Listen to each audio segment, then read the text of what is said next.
Hello.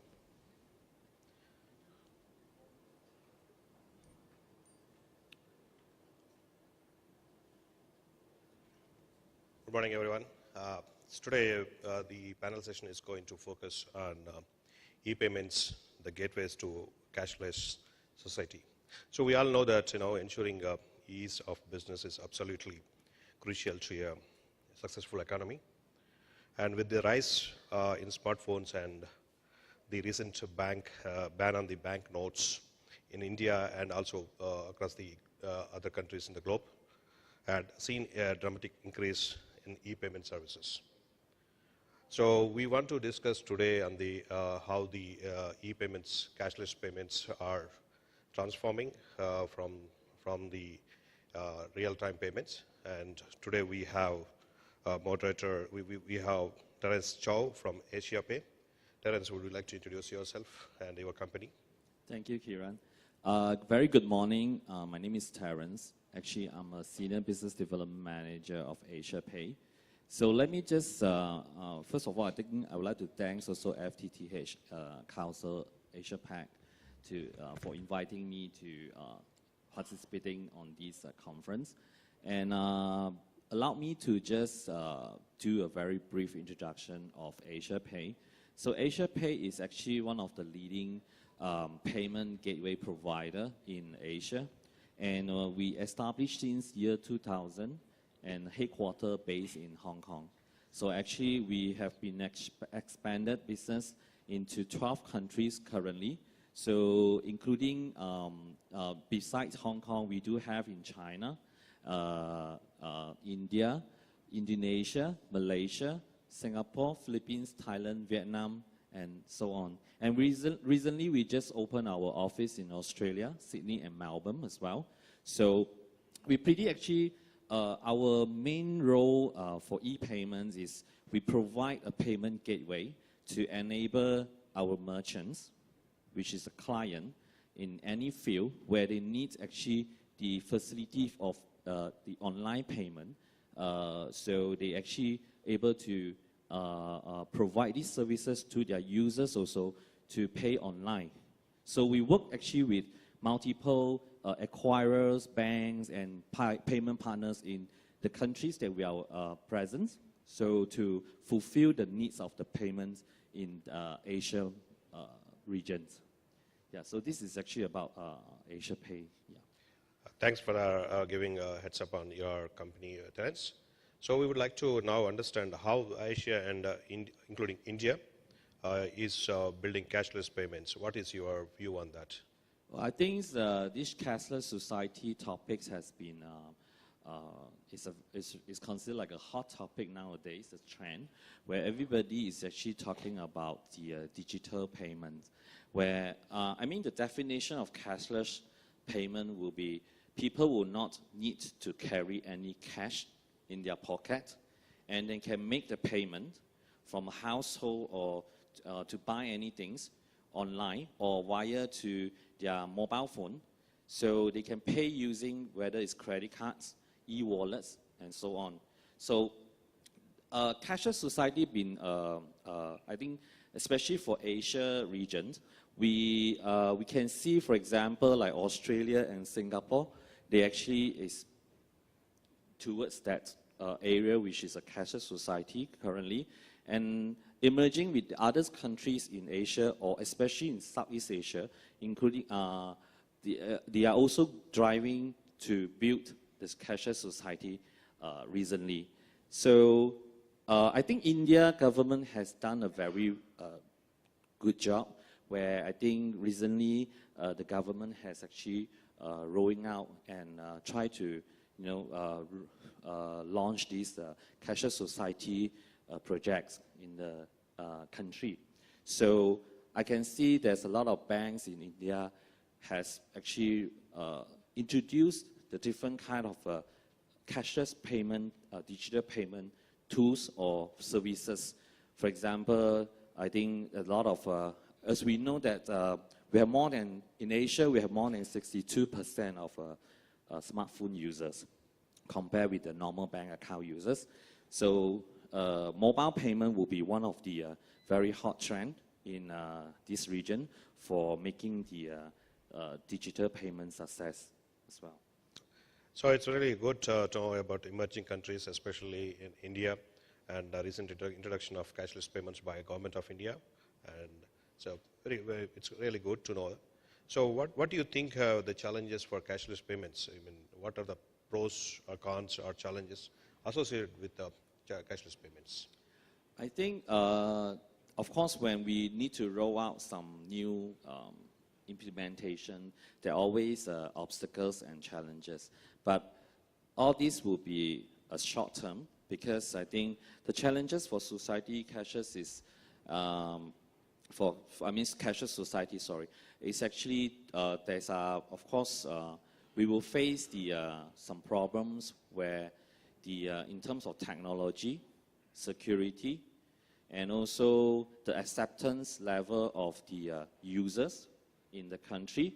Because, for example, in Southeast Asia, there are a lot of countries are still very cash market, especially like maybe Indonesia, Thailand, Vietnam, Myanmar, or Cambodia.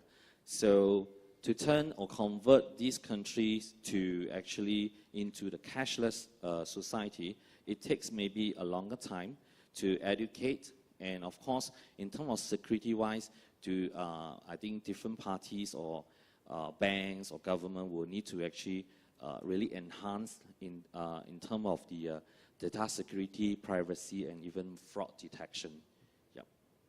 Thanks for giving a heads up on pros and cons of the cashless payments. So we would like to ask a few more deeper questions. How cashless payments are related to telecommunications? We understand the event is happening on the fiber to the home, fiber to the X, or fiber to the home. So our audience may be interested to understand how it is correlated to, cashless payments are correlated to the telecommunications or telecom events. Of course, there's a very, all these are interconnected with the digital world nowadays. Because without the telco or without the backbone, I think the telco or the fiber, the IT part, where without this backbone, we can't even have a digital world or payments to be rolled out in the market. So I think it's very, very important to understand also that the development of the entire infrastructure. So for example, some of the country, giving India as an example as well, there are many actually rural places where infrastructure may not yet to extend to that area. So we're also hoping that the infrastructure, I think from yesterday onwards, we actually have here a lot of like the development of the advancement of the infrastructure, where the government also have taken many steps to actually to roll out this. So I believe in the future, for the next 2-3 years, the digital payment will be actually covered, even though not just the city or the capital as well, but also the outskirts rural areas in the country. So what do you think? Recently, India has introduced cashless payments, especially the government of India. So what do you think is a good move? Because you see the population of the India, they used to have always carry the cash, but now the cashless payments have been introduced by government of India. What do you think the move, how it would go in India? So what is your opinion on that? I think not just for India, I think if we're going to have a cashless society, of course there are the positive and negative ways as well. I think, for example, the positive way is user will be more convenient when they want to make a payment. Everybody can just buy your stuff, goods at home, online, using your mobile phone or your laptop. And of course, security-wise, well, I think a lot of payment company, including AsiaPay, we have actually done a lot. We have done a lot in enhancing the technology in terms of the security. So to pay online in future will be secure with all these different kind of security enabled. For example, we have 3D secure nowadays, chip and pin, You will even have, I mean, the OTP, and over, I think even we have biometric authentication. So all these are actually the new technology or innovative way to protect the cards, I mean the payment transaction. And followed by, I think also when you do payment online, it will have a proper records. So everything will be recorded and transaction will be recorded as well.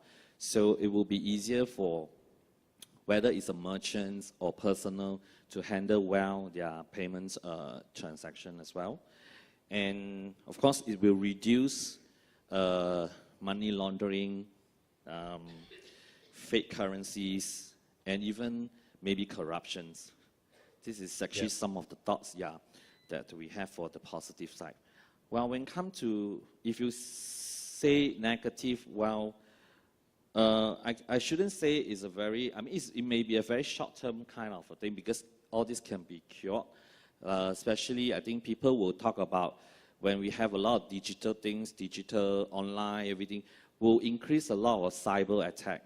So will be a lot of hackers try to hack, the net. But of course, this actually will be enhanced. And for users, maybe they will also worry about the system failure.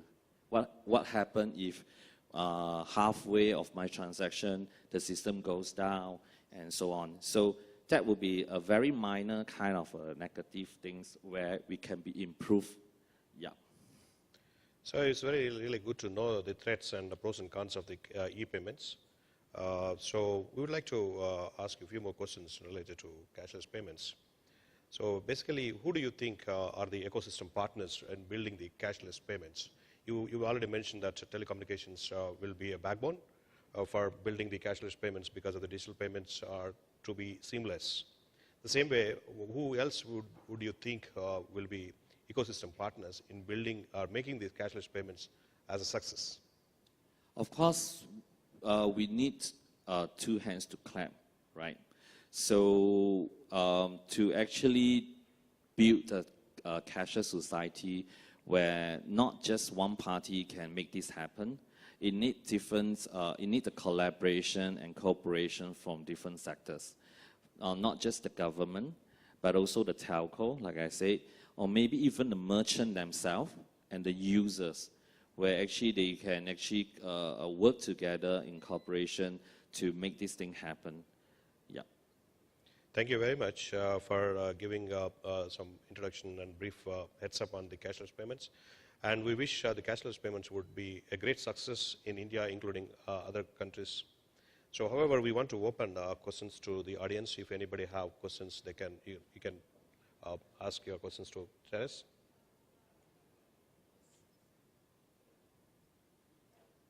So there are two.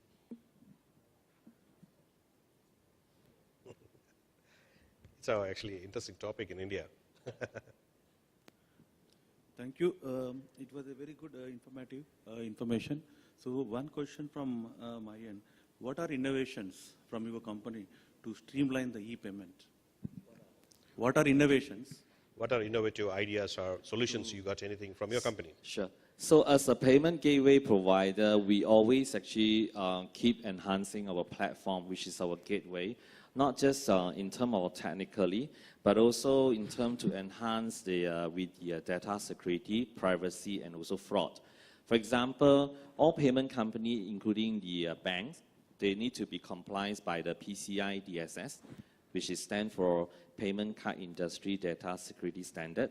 So this is, we actually are having a level 1 since year 2006. So this is actually one of the very important and essential compliance for a payment gateway because in order for us to store the card information. So this is one. And the privacy, I think this is for data privacy. For security, like I just mentioned, where we keep actually enhancing in terms of our fraud detection, where we have actually provide all the merchants with the fraud detection tools embedded into the dashboard. So they can actually keep track of their transaction real time, and also they can actually do the filtering and also fraud detection during the transaction. So any suspicious transaction where it will be alert, and actually the merchant can actually do the next step where they can void or to actually cancel, terminate the transaction by themselves. So this, and I think 3Ds where you get all your OTPs during transaction, the biometric, your maybe in the future will be all in fingerprint to print on your mobile phone. Who knows? I mean, all this will be the technologies going to be launched. Yeah. Yeah. Thank you. There's another question. My name is KK Minocha. Yeah. I have a question to you, sir. This digital payments obviously would need gateways. Yes. And just I want to understand how the ecosystem of gateways is evolving. How many gateways would be required depending on the type of card or what type of transaction you want to do? What is the ecosystem of the gateways, and how much is there a competitive feeling or in that scenario of amongst the gateway industry? Are they competitive or complementary or interworking? It's a kind of like in a telcos, they interwork with each other. They compete with each other, they interwork also. Competition. So in gateways, how are they working? Let me shed my ignorance here, sir, by asking you this question. Okay, thank you so much. Actually, it's a very good question. But unlike like telco, we are not that really Red Sea yet. We are still kind of like a blue sea or quite a niche market. But I do not know in future, yeah, we will go to a Red Sea soon. So in terms of gateway, actually, I think bank, for example, MasterCard have their own gateway. They call Mix. Visa card have their own gateway called CyberSource as well. So each bank will use their gateway as well, either a MasterCard or CyberSource gateway. And for us, like payment gateway, I mean, there are a lot of payment gateway in the region, in the world. So we also actually built our own gateway. So actually, we do not say we compete with each other because we work with banks. So we don't compete with banks. We work together with banks, even though some of the people would think of bank is also our competitors as a payment gateway. I mean, we both are, doing the same thing, acquiring merchant, providing the same kind of the facilities. So we don't really compete, but we enhance and complement each other. So because different gateway may have different functionality.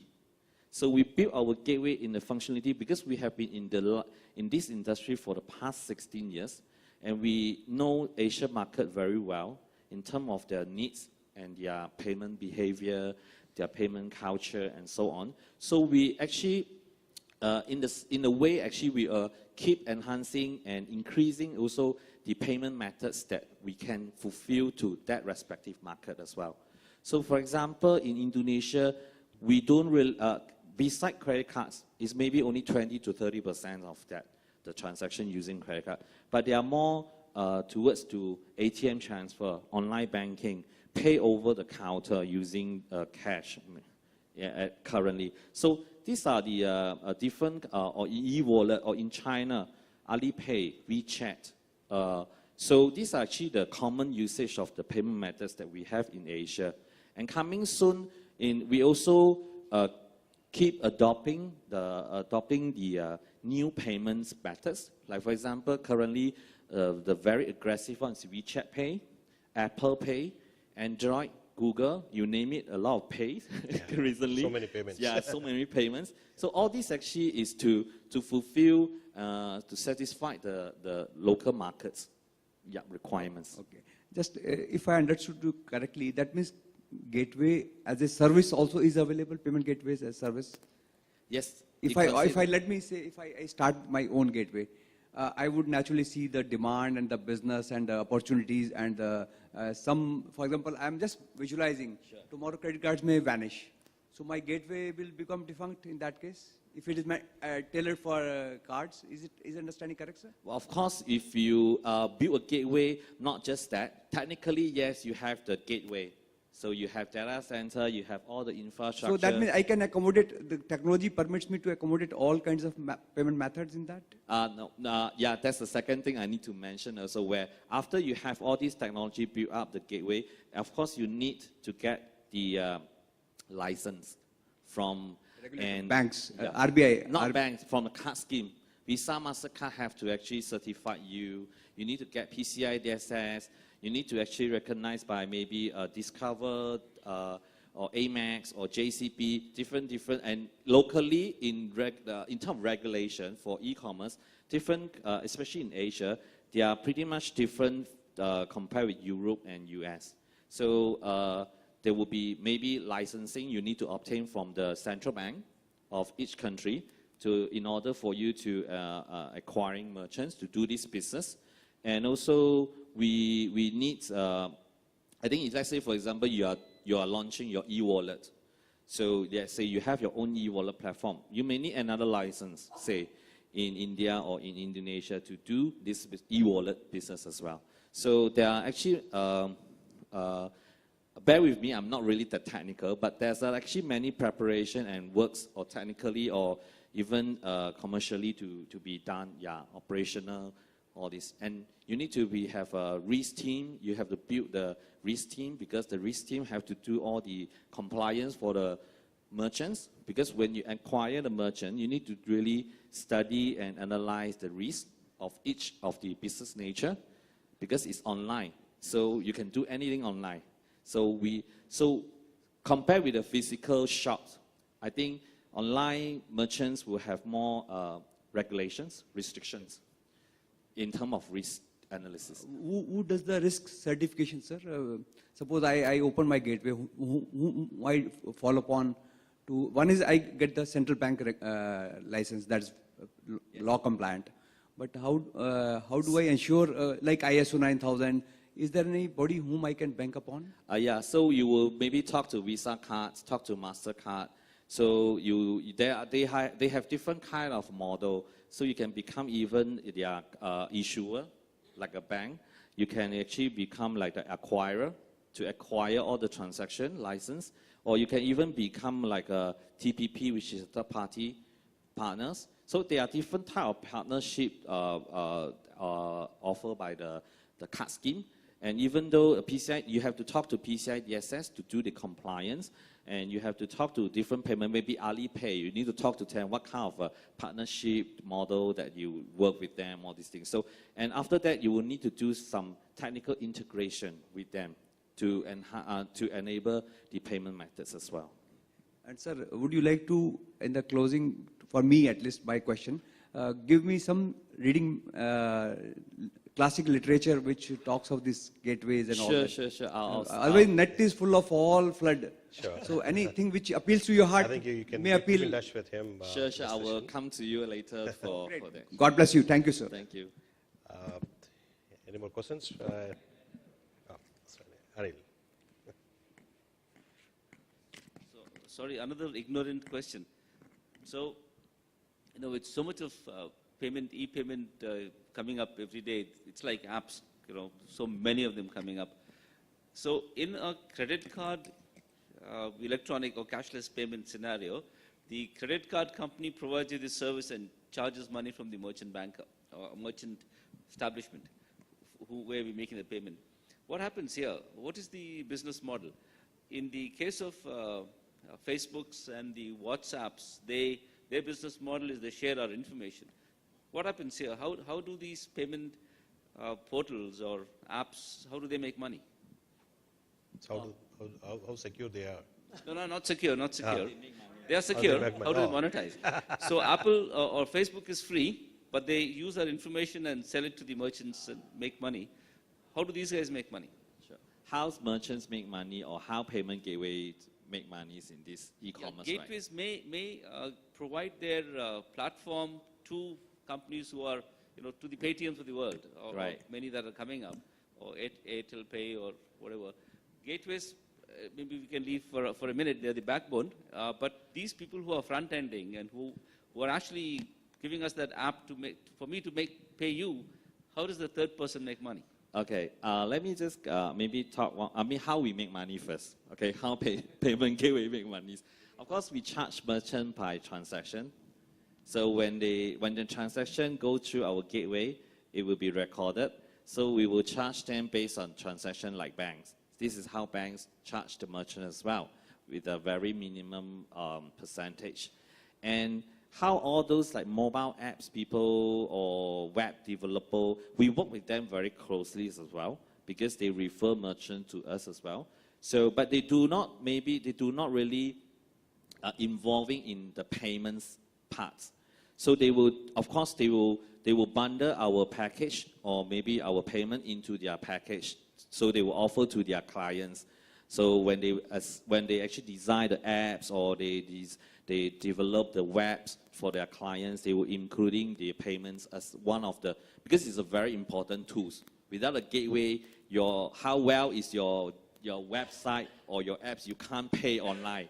So it's a pointless, it doesn't make on that. So how mobile apps they charge is based on their own standard charges for the package on that. So but for payment gateway like us and banks or Visa, MasterCard, we charge them. I mean, Visa, MasterCard will charge the bank for interchange fees. They call it interchange fees. And bank charge merchant, we call a merchant discount rate, which is MDR rate, a percentage. So for example, per transaction, say in Malaysia, so it's approximately about 2.2 to 2.8%. Yeah. So every transaction they count. So the bank will do settlement. So every day, for credit cards, the next business day, they will do the settlement to the merchant's bank account, and after minus off all the whatever charges. Yep. Hope this answers your questions. Thank you. Any more questions? I think we are done with our session. So if you have any more questions, please keep in touch with Terence. He will be here around. I don't have a booth, but if you see me, you can come to me. I have, we can exchange the business card, so I can provide you, share with you more information in terms of e-payments. Yeah. Thank you very much, Terence, for your heads Thank up you, and for your session. If you could just both stay there. The council would like to extend their gratitude with a token of appreciation.